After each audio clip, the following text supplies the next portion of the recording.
Nosotros estamos promoviendo a través de nuestras dinámicas de consumo no solo el plástico, no es solo dejar de pedir el pitillo, es comer sano, es comer real, es comer cercano, es comer tradicional. Existe un gran enemigo de la biodiversidad y la justicia climática y es la explotación. Los países ricos explotan a los pobres porque es justo en los pobres o donde están los ecosistemas estratégicos del mundo, donde está el agua para el mundo y donde está la vida para el mundo, y al mismo tiempo donde están los minerales con los que construyen, permanecen en el modelo de generación de tecnologías y de saber. Con esos metales, con esos minerales, con esos recursos vive el mundo y también vive el modelo de mercado y de consumo que ha creado el norte global. El norte global en últimas explota al sur global. Y con la economía de mercado también hay una dinámica de explotación sobre las personas. Bien lo decía la representante Mafe Carrascal, las condiciones para vivir dignamente como trabajadores y trabajadoras no se dan, también se explota la vida humana. Pero así como se explota la vida humana, se explotan los bienes comunes de la humanidad, se explotan los bienes comunes de la naturaleza. Se explota el árbol, se explota el humedal, se explota el páramo, se explota la llanura, se explota el río. Nosotros vivimos en una dinámica constante de explotación. Y si no detenemos la explotación como la conocemos, la de la opresión, la de uno más grande comiéndose al otro, no vamos a poder defender de verdad la biodiversidad. Y necesitamos entonces entender que hay que detener la explotación, yo insisto, de los países ricos sobre los pobres, de los patrones sobre sus trabajadores y de los humanos sobre el resto de la naturaleza. Aparte de eso,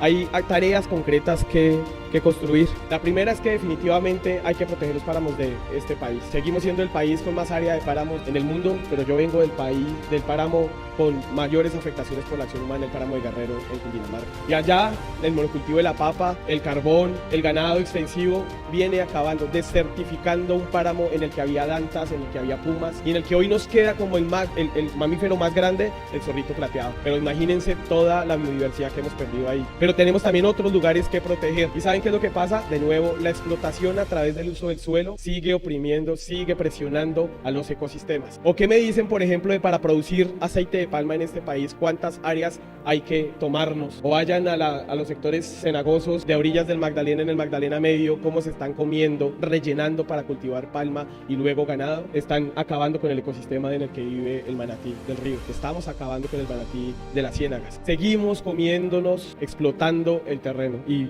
en este gobierno y este Congreso aprobó dos transformaciones que me parece importante mencionar: el ordenamiento territorial alrededor del agua y el derecho humano a una alimentación adecuada. Y ustedes dicen que tienen que ver esos dos. Todo.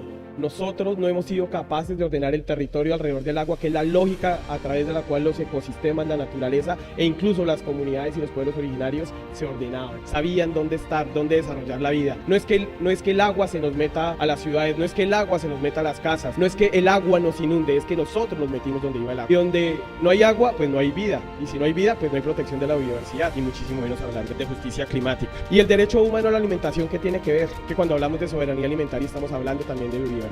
Cuando nosotros nos llenamos de semillas transgénicas y de producción con agroquímicos, terminamos envenenando todos los ecosistemas aledaños a donde vamos llevando la frontera agrícola, vamos acabando con nuestras propias especies, vamos acabando con la agrobiodiversidad, que en últimas tenía una relación directa ya con los ecosistemas, porque es que las plantas que comemos hoy evolucionaron junto con las plantas que no comemos, las que componen la zona no agrícola. Es decir, defender la agrobiodiversidad y la soberanía alimentaria es también defender la vida, defender la biodiversidad y defender la justicia climática. Pero además, fíjense, cuando hablamos de soberanía alimentaria también hablamos del comer adecuadamente. ¿Y eso qué tiene que ver? ¿Ustedes de dónde creen que sale el montón de químicos con los cuales comemos las comidas ultraprocesadas? Cultivos de palma, jarabe de maíz, con maíz transgénico, soya. Nosotros estamos promoviendo a través de nuestras dinámicas de consumo no solo el plástico, no es solo dejar de pedir el pitillo, y es comer sano, es comer real, es comer cercano, es comer tradicional, es comer campesino, no es comer ultraprocesado, no es comer industrial, no es comer explotación. ¿Por qué? Cuando atentamos contra la soberanía alimentaria volvemos a las dinámicas de explotación. Tenemos entonces un enemigo que derrotar, desde lo que comemos, desde lo que consumimos, desde dónde crecemos como comunidades en términos de ordenamiento, desde dónde protegemos y dónde no protegemos, dónde nace el agua, hasta dónde lleva, quién la recoge en el páramo, por dónde se va montaña abajo, dónde la recogemos, dónde la copiamos, cómo la distribuimos. Todo es explotación